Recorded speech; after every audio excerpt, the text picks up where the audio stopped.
sa ato sa Region 7 or sa Central Visayas kita maguna kay gahulat pa man kita og datos gikan sa Region 6 and 8 no. Pero before nako ihatag sa inyo ang data, ako kamong tagaan og gamay lang nga mga updates tungod kay kahibaluman kita nga ang AstraZeneca ang naa sa ato nga nag-abot nga bag-o lang nga atong gidistribute. Unsa man kani ang AstraZeneca? Ang AstraZeneca gigamit niya nga platform mao ang non-replicating chimpanzee adenovirus vector. So ang iyang gigamit ani adenovirus nga vector dili pareha sa atong Sinovac nga ang gigamit sa atong Sinovac inactivated viral particles. So mo na siya ha ang difference ana niya pero pareha sila nga ihatag intramuscular. So i-inject gihapon either sa ato ang braso o kaya sa atong lubot kung gusto nato sa atong lubot kana siya ibutang pero kinahanglan mas gwapo dinhi sa ato ang mga braso. So 2 doses gihapon kani siya ug kani nga bakuna 12 to 16 weeks na dapat siya no nga ihat 6 to 12 weeks 6 to 12 weeks apart, unlike sa Sinovac nga 28 to 31 days ang iyahang pagitan sa iyahang dose. So balikan ko si AstraZeneca 6 to 12 weeks, but me personally ang ako untang i-recommend ani niya nga paghatag sa iyang second dose nga spacing would be 12 weeks after. Nga naman, so that it will give ample time para sa atong immune system nga for the virus, for the antibodies to kick in, for the immunity to kick in, and to allow the body to be able to stabilize, no, to remove a lot of additional nga mga reactogenic nga mga activities sa atong lawas. Base sa datos nato si AstraZeneca ihatag siya to 18 years old and above. So walay limit sa iyang senior citizens, meaning to say 60 years old, 65 years old, 70 years old, wala na nila gilimitahan, basta 18 to 18 years old and above mo na ang ilaha. So unsa man ang storage nato? Tungod kay kahibalo kita nga si Sinovac, pareha sila ni AstraZeneca nga 2 to 8 degrees centigrade ang storage ani niya. For 2 to 8 degrees centigrade, pwede ragyud nato siya i-store for 3 months. Numduman nato ha? 3 ka bulan. Mao na nga importante nga atong pagabantayan. Inig-distribute na nato sa AstraZeneca nga atong i-store at 2 to 8 degrees. Ato gyud kani siyang i-dispose tanan 3 months lang kung mauna ang atong storage. However, kung naa kitay kapasidad to store it at minus 20 degrees centigrade, pwede ra siya 2 ka tuig nato i-store ang atong bakuna. But then, considering sa kagamay sa volume nato karon no, sa ato ang bakuna nga gidawat, dili gyud kinahanglan nga i-store sa minus 20 para moabot og 2 ka tuig. Kay pwede na nato i-distribute ang second dose ni ani adtong mga tagaan niya sa AstraZeneca in 12 weeks. So mo na ang ideal niya. Unsa man ang mga posible nga mga adverse events nga atong gibantayan, pareha gihapon sa atong Sinovac, kanang pain at the injection site, usa na siya, maybe headache, hilanat gamay, okay? Maybe muscle pains, mao kana siya ang common nga mga reaction nato nga gisulti sa atong mga literatura gikan sa mga manufacturers sa atong mga bakuna. So having said that, adto kita sa ato ang report karong adlaw. So kaning atong data base sa March 13, okay? So tan-awon nato ang niabot dinhi sa Central Visayas 30,000 doses. So pila man kana ka vials, i-divide nimo by 10 vials, no? 10 doses per vial, mao kana ang atong gidawat. Kay ang usa ka vial pwede siya maka-inject og napulo ka tawo. Unlike sa atong Sinovac nga 1 dose gyud siya. Kani siya multi-dose vial magudi siya. Mauna nga ang usa ka vial napulo ka buok ang iyang pwedeng tagaan sa bakuna. Now, ang katong Sinovac 1:1, kani 1:10. Meaning to say, 1 vial, 10 individuals. Pero naalang ko'y gamay nga pahimagno sa ato ang mga gahatag sa atong mga bakuna. palihog ko to make sure nga dili ma-contaminate ang vial, inig-extract nimo para inikuha nimo sa imuhang dose para kay person A hangtod sa person 10. Okay? So, importante kayo na ha. Next would be, pila man ang total allocated na nato nga nahatag no, nga atong na-distribute gyud nga AstraZeneca sa ato ang mga hospitals no.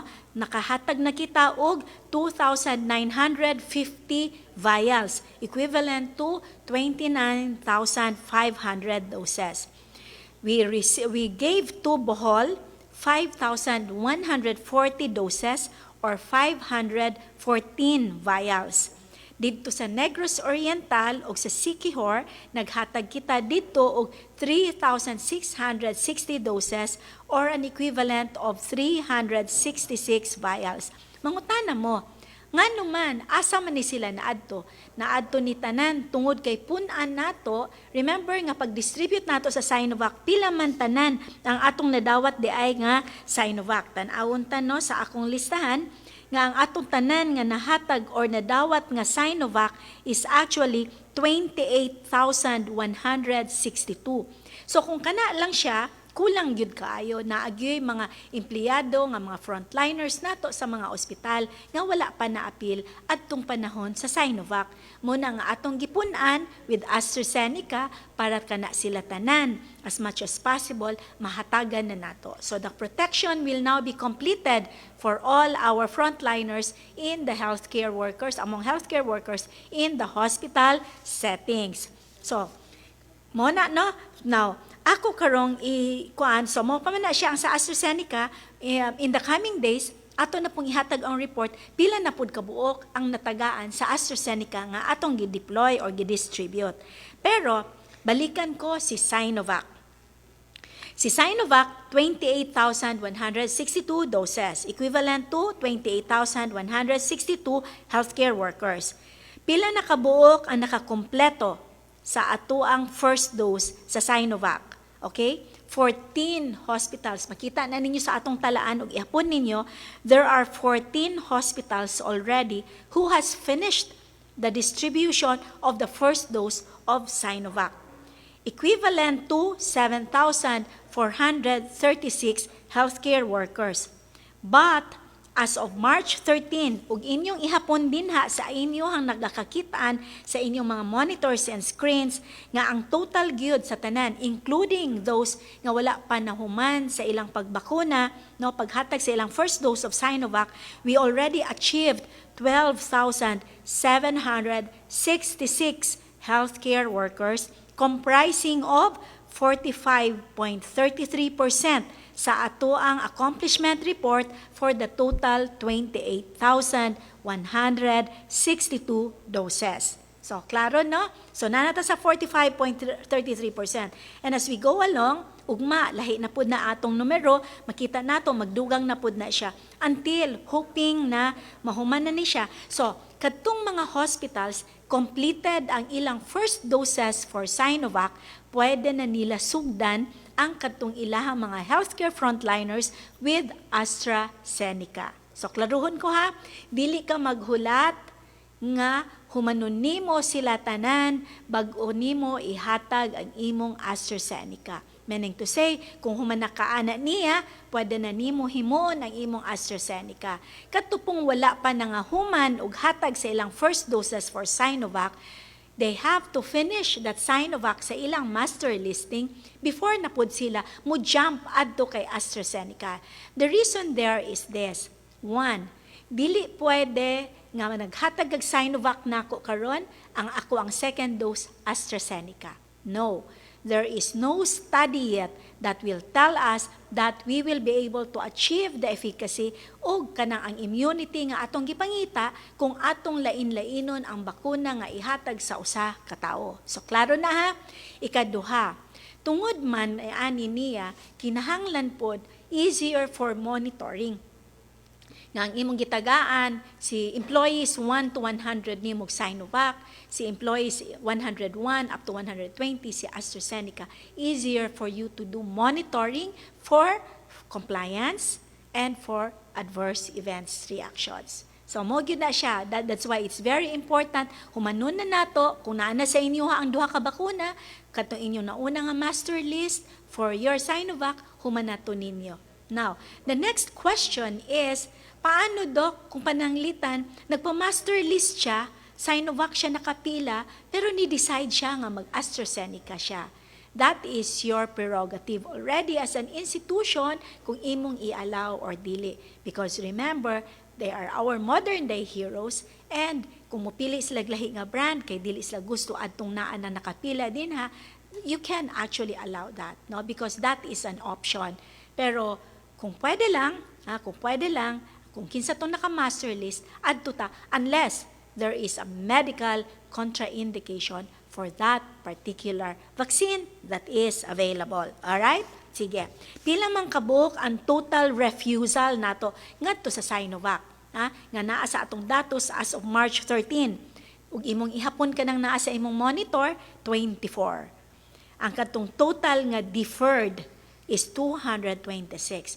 I remember nga last week na-mention ni nako ang kaning deferral. Nga naman nga nakapila ka na, dapat matagaan ka na defer.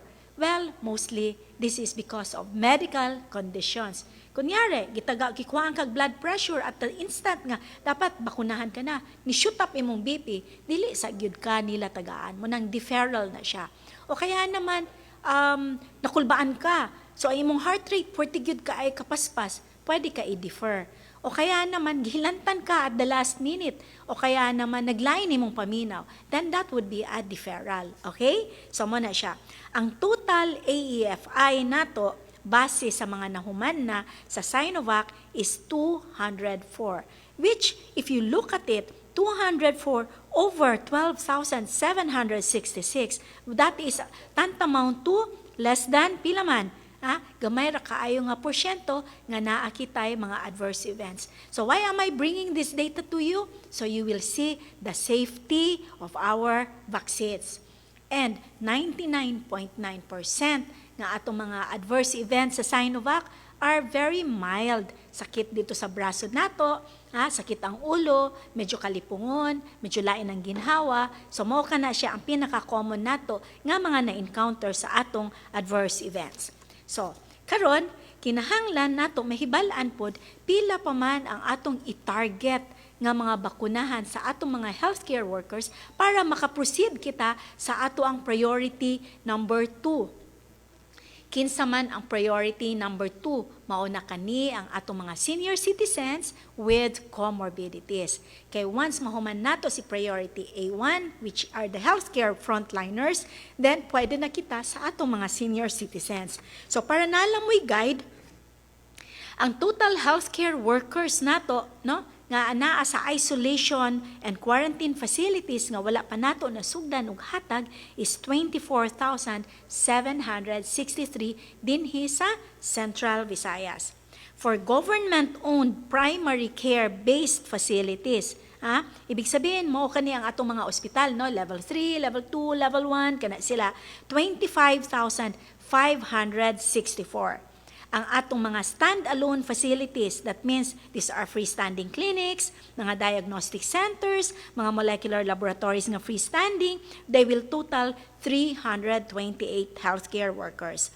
So among closed institutions, meaning to say, kato atong mga BJMP nato, 1,045, no? Totaling of 54,640 individuals that should be vaccinated for A1, multiply nimo by 2, that's 109,280, no? So meaning to say, we need more or less at least 130,000 doses para nato makomply ang A1 nato. But considering that we have already 28,162 sa Sinovac, and then 30,000 doses ngadto sa AstraZeneca, we have already more or less on hand, 58,162 doses. So medyo makatunga na kita, and we are very upbeat nga naanay mo abot nga bag-ong bakuna before the month end, and then mahatagan na pud nato ning uban nato nga mga healthcare workers. Then we are hopeful and we are positive that by April, pinakalayo na yun ng katapusan sa Abril, basta nalang i-supply sa bakuna, we should be able to proceed to A2 and down the line. So our target to be able to have that herd protection is to vaccinate 70% of our eligible population. So mo ka na ang akong report sa inyo karong udtuha. Balik kita ugma, magkita-kita kita, tan-awon ta kung unsa ang mga bag-ong mga panghitabo nganhi dinhi sa Visayas Vaccine Operations Center. So maing udto sa atong tanan. This is Dr. Jean Lorache, your reporter for the day and for the coming days here in VVOC, Visayas Vaccine Operations Center, which is actually a collaborative activity of the Department of Health, Region 7. Of course, we have IATF, NTF, our OPAV, and the Project Balik Buhay team. So, good day to everyone.